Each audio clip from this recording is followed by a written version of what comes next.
കഴിഞ്ഞൊരു വീഡിയോയില് ദോശ കാണിച്ചപ്പോൾ അതിന്റെ റെസിപ്പി ചോദിച്ചിട്ടുണ്ടായിനി. എന്നാ പിന്നെ ഇന്ന് ദോശന്റെ റെസിപ്പി തന്നെ ആയിക്കോട്ടെ അല്ലെ. വീട്ടിലെല്ലാം മിക്കവാറും ദിവസങ്ങളിൽ രാവിലെ ചായക്ക് പലഹാരം ഈ ദോശ തന്നെ ആയിരിക്കും. ചിലവരിങ്ങനെ നീർദോശ എന്നും കൂടി പറയലുണ്ട്. ഇതൊക്കെ ആയതുകൊണ്ട് തന്നെ തലേന്ന് രാത്രി കിടക്കാൻ നേരത്ത് ഈ ഒരു ഗ്ലാസ്സിന് 1.5 ഗ്ലാസ് പച്ചരി കുതിർക്കാൻ വേണ്ടിയിട്ട് വെള്ളത്തിലിട്ട് വെച്ചിട്ടുണ്ടായിനി. രാവിലെ നന്നായിട്ട് കഴുകി എടുത്തിട്ടുണ്ട്.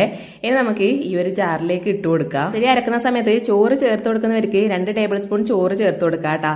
ചോറ് ചേർത്താൽ ദോശ ചെറുതായിട്ടൊന്ന് ഒട്ടിപ്പിടിക്കും പോലെ ഉണ്ടാവും. അതുകൊണ്ട് ഞാനിപ്പം ചോറ് ചേർക്കയില്ല.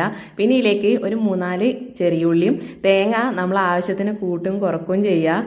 തേങ്ങ ചേർത്തത്ര നല്ല ടേസ്റ്റ് ഉണ്ടാവും കേട്ടോ. അങ്ങനെ ആവശ്യത്തിന് ഉപ്പും വെള്ളവും കൂടി ചേർത്തിട്ട് നല്ലപോലെ ഒന്ന് അരച്ചെടുക്കുന്നുണ്ട്. ചെറിയുള്ളി ഇല്ലെങ്കിൽ വലിയ ചുവന്നുള്ളി ഇല്ലേ, അതൊരു അരക്കഷ്ണം ചേർത്താലും മതിയാവും. ഇല്ലാത്ത സമയത്ത് ഞാൻ വെറും ഉപ്പും ഉള്ളിയും ചേർത്തിട്ട് അരച്ചിട്ടും ഉണ്ടാക്കലുണ്ട് കേട്ടോ.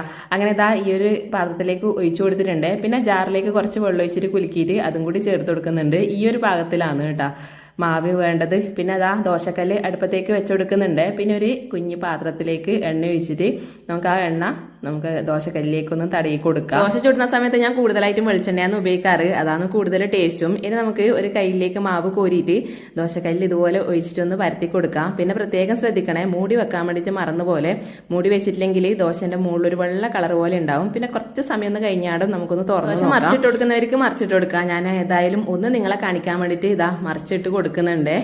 ഇനി ഇതൊന്ന് റെഡി ആയാടും നമുക്കൊന്ന് വാങ്ങിയിട്ട് ഇതാ ആദ്യത്തെ ദോശ നമ്മളെ പ്ലേറ്റിലേക്ക് ഇട്ട് കൊടുത്തിട്ടുണ്ട്. പിന്നീലെ ദോശയൊന്നും ഞാൻ മറിച്ചിട്ട് കൊടുക്കുന്നില്ലേ, കുറച്ച് കൂടുതൽ സമയം ഒന്ന് വെച്ച് കഴിഞ്ഞിട്ട് നേരെ വാങ്ങിക്കൊടുക്കുന്നുണ്ട്. ഇത് നിങ്ങളെ ഇഷ്ടം പോലെ എങ്ങനെയാന്ന് വെച്ചാൽ ചെയ്യാം കേട്ടാ. അങ്ങനെ ഇതാ ഒട്ടിപ്പിടിക്കൊന്നും ചെയ്യാണ്ട് ദോശയെല്ലാം റെഡി ആയിട്ടുണ്ട്. ദോശ ഇത്രേ ഇല്ലൂന്ന് വിചാരിക്കുന്നുണ്ടാവും അല്ലെ. ചുടുന്നതിനനുസരിച്ച് നമ്മൾ അതിക്കൂട്ടനും ലോകൂട്ടനും കഴിക്കുന്നുണ്ട്. ഏത് കറീന്റെ കൂടി ഒരുപോലെ കഴിക്കാൻ പറ്റിയ നല്ലൊരു അടിപൊളി ദോശയാണ്. പെട്ടെന്ന് നമുക്ക് ഉണ്ടാക്കിയെടുക്കാനും പറ്റും. അപ്പൊ നാളത്തേക്ക് ഉണ്ടാക്കാൻ ഇന്ന് തന്നെ അരി പുതിർത്തോട്ടാ. അപ്പം അടുത്ത നല്ലൊരു വീഡിയോ ആയിട്ട് നാളെ കാണാം.